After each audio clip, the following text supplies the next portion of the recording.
Hey everybody, it's Brad. And I'm Krista. With the Big Family Homestead, and today we're going to show you how you can not kill your back weeding. Yeah. Weeding your garden.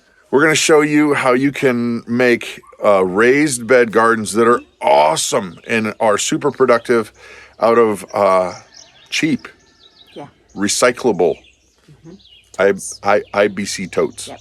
So here we go. Okay, folks, so the very first thing about an IBC tote raised bed garden that you need to know is the actual IBC totes.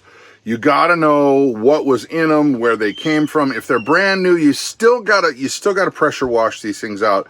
There's chemical release agents that are in these things and they need to be cleaned out. And here's another thing that's actually kind of a crazy deal is you can't always trust the people that you bought them from unless you really know them. You have to assume the worst, and then you have to take extreme measures, making sure that you get it clean. You don't want to put anything in these jokers that you're going to eventually eat that you are not 100% sure is spotless, spick and span clean, no problems. So that's the most important rule number one. Okay, next, so you're going to want to take these things apart. Even though it's temporary, you're going to basically, there's a star kind of, one of those star bits that you're going to go ahead and unscrew the tops. There's some bars that hold the actual totes onto the cage. You're going to go ahead and take those bars out. You're going to pull the bars apart with that star bit, and then you're going to go ahead and pull the actual plastic part out, the actual tote out. But before you do that, you want to make sure you measure where center is where you want half of the garden to be. Like sometimes we want things to be shorter and then the other half be a bigger raised bed, and that's fine. Or sometimes you want just halves. But the best way to do that is get a Sharpie marker and run it right along and make sure you hit the actual metal part of the cage so that you know where to cut. But you also know exactly where you want to cut across on the plastic. Okay, so next, now you're gonna go ahead and cut the cages right across where you have marked them, and you're also gonna cut the plastic. Let me show you the device that I used to cut. We used one of these angle grinders. Now, this one was just a El Cheapo from Harbor Freight that a friend, thank you Howard and Becky, who had given us this as a gift. And boy, it's really come in handy. But I want to be very, very intentional in saying, please wear protective eyewear. These cutoff wheels, they can fly apart. And I can tell you that when we were doing this project, one of these things did fly apart, and it sent a big chunk of this zooming. I don't even know how close it came to my head, but it came close. Close enough to give me that, you know, that pucker moment, like, ooh. But anyway, make sure you're wearing eyewear. You can't protect everything, I know, but doggone it, this could have really been bad. But we use these angle grinders. You can cut right through the metal, you can cut right on your mark, and also cut through your plastics, no problem. But be careful, because I'll tell you what, wear gloves.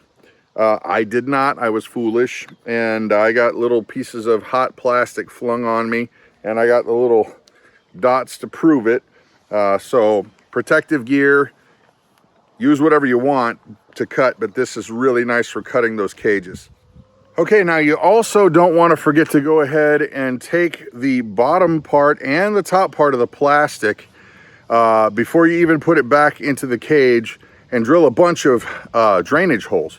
You also want to make sure that you drill a bunch of drainage holes in the cap, because that's the low spot. You got to think about where the water's going to come in and settle in the bottom of these things. You don't want a swamp down there.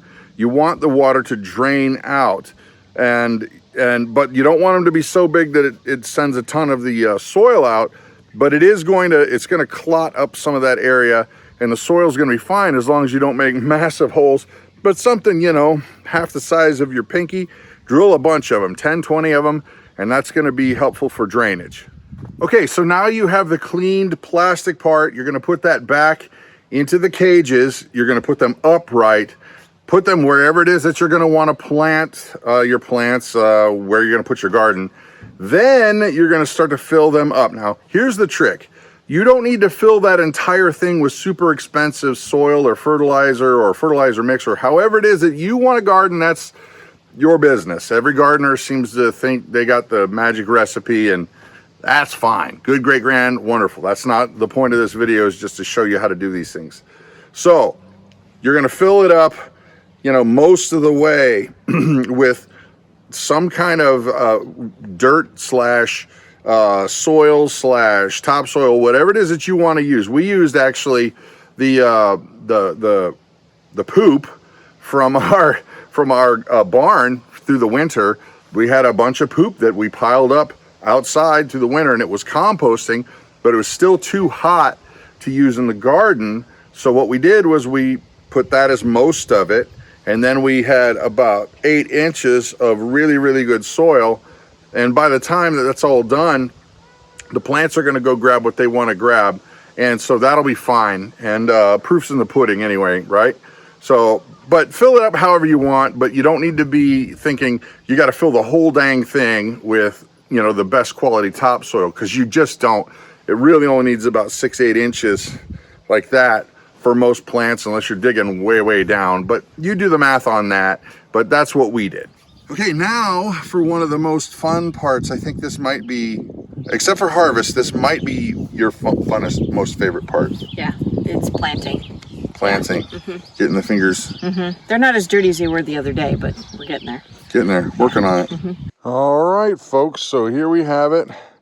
Here's our first row, and I do mean first row of these container gardens. Now, we mainly went with tomatoes, tomatoes,